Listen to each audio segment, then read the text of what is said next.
شفيق يا عم شفيق يا عم شفيق هتقول العروض عشان تقفيس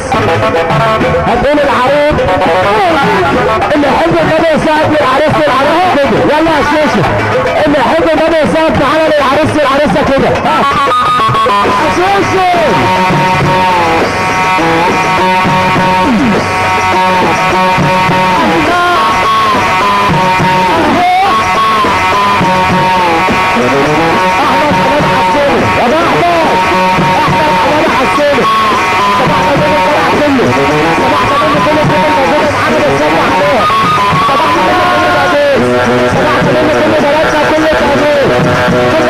كل